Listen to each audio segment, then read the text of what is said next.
नमस्कार दोस्तों। पूरे देश में 2026-27 बहुत सारे आंदोलन छिड़ते जा रहे हैं। युवाओं में आक्रोश है और उनके जो मुद्दे हैं उनके लिए वो लड़ रहे हैं। उसमें आरक्षण का भी मुद्दा है।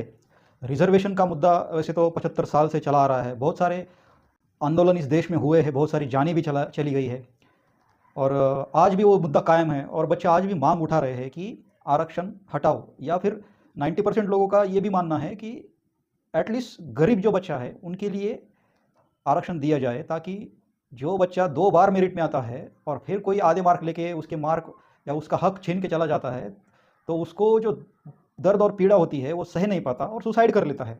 ऐसे हज़ारों बच्चे साल में पूरे देश भर में सुसाइड करते हैं।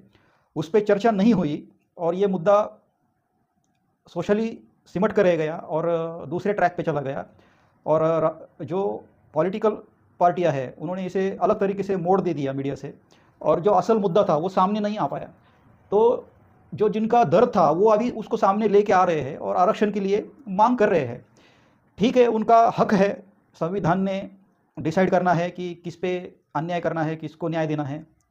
क्योंकि जब संविधान बनाया था तो उन्होंने किसी के ऊपर अन्याय नहीं किया था। जो भी उस समय उनको न्याय संगत लगा तो उन्होंने वो रिजर्वेशन दिया 10 साल के लिए और बाद में सभी लोगों ने उसको, जो उस देश के सुवर्ण थे, उन्होंने भी उसको सपोर्ट किया कि ठीक है चलो भाई, अब तो जाके इनको सम्मान मिलना चाहिए, बराबरी में आना चाहिए, देश आगे जाना चाहिए। सब ने देश का ही सोचा, ये मुद्दा है। तो 10 साल के बाद उसको फिर कायम किया गया, फिर 50 साल, फिर 75 साल तक वो आता जा रहा है।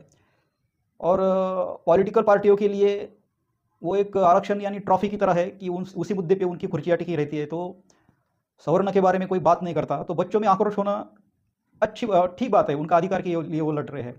दूसरा मुद्दा आता है कि जिन्होंने वो आरक्षण लिया है और जो उसमें ऑलरेडी आरक्षित है, उनमें फिर नाराज़ी चली आती है कि क्या ज़रूरत थी, अभी समय मिला क्या, हमारे आरक्षण पे ही चले जाते हैं और हमारे अधिकार छीनने की बात होती है और अभी भी हम दबे हैं, कुचले हैं, हम पे अन्याय होता है। तो उनसे भी एक सुर उठना स्वाभाविक है और ये संघर्ष इस देश का चलता आ रहा है, न जाने कब तक चलेगा। मगर मुद्दा ये है कि शिक्षा में जो आरक्षण है उसमें न्याय संगत न्याय करने की वजह क्या सही है क्या बुरा है इस पे सोचने के बगैर हम चले आते हैं ब्राह्मणवाद पे। तो फिर यह समझना मजबूरी हो जाता है कि कब तक ये समाज ब्राह्मणवाद और ब्राह्मण को टारगेट करता रहेगा, कब तक गलतफहमियां पालता रहेगा और क्या है असली ब्राह्मण और क्या है असली ब्राह्मणवाद। क्या ये ब्राह्मणवाद हटना चाहिए? हटेगा तो क्या होगा? और ब्राह्मणवाद कब से शुरू है, इसकी हिस्ट्री क्या है और ब्राह्मणवाद की इस देश को ज़रूरत क्या है, इस दुनिया को ज़रूरत क्या है, एक ब्राह्मण का रोल क्या होता है और ब्राह्मणवाद कैसे काम करता है। ये बहुत सारे सवाल उसमें से पैदा होते हैं और हर एक आदमी उसका अपने अपने हिसाब से एनालिसिस करता है। संवैधानिक देश में कोई भी सरेआम ब्राह्मणवाद को गाली देता है, ब्राह्मण को गाली देता है और ब्राह्मण को भी पता नहीं कि असल में ब्राह्मणवाद क्या है, उसको कैसे टैकल करना है, समाज कैसे एक हो और कैसे देश को आगे जाना है। तो जो ब्राह्मण समाज के जो बच्चे हैं वो भी इसमें झंझोर जाते हैं कि ये क्या मसला है, हमें पढ़ना है, लिखना है, हमें आगे जाना है और ये हमारे नसीब में क्या आता है बार बार कि ये ब्राह्मणवाद ये हमें नहीं चाहिए। तो बहुत सारे जो 90% जनजी है या यंग जनरेशन है उनका यही कहना है कि नहीं बाबा, ये अब बस हो गया, कब तक जाति चलेगी और कब तक जाति का आरक्षण चलेगा, तो ये सब बंद कर दो। तो दूसरी पार्टी भी ये कहेगी कि फिर जातियाँ सभी कैंसिल करो, तो सभी ब्राह्मणवाद खत्म करो पहले और पहले ब्राह्मण की लड़की दो हमें, तो फिर साबित होगा कि ब्राह्मण कितना श्रेष्ठ है और हम कितने दबे कुचले नहीं हैं। तो ये उनके लिए परिमाण हो जाता है कि ये ऐसा करेंगे तो ऐसा होगा। देश के बारे में कौन सोचेगा? देश कहाँ जा रहा है, दुनिया कहाँ जा रही है। हम आर्टिफिशियल इंटेलिजेंस और एडवांस आर्टिफिशियल इंटेलिजेंस की बात कर रहे हैं और हम पहले से ही मानसिक स्वरूप से गुलाम हो चुके हैं और पूरा इकोनॉमिकली, सोशली और मानसिक हमें गुलाम होने के लिए अभी कितना समय बाकी है ये हमें पता नहीं है।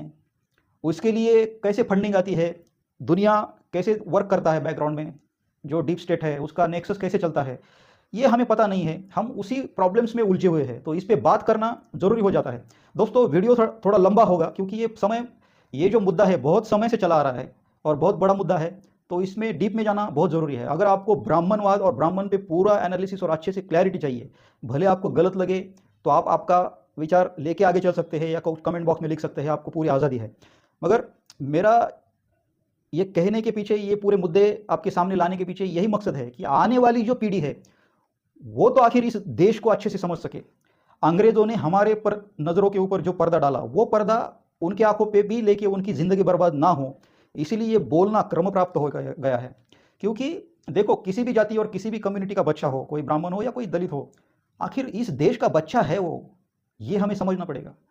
और उसका आने वाला भविष्य कहीं ना कहीं, उसकी आने वाली पीढ़ियाँ कहीं ना कहीं ब्राह्मणवाद से कनेक्टेड है, तो उसको ब्राह्मणवाद क्या है ये समझ के लेना होगा।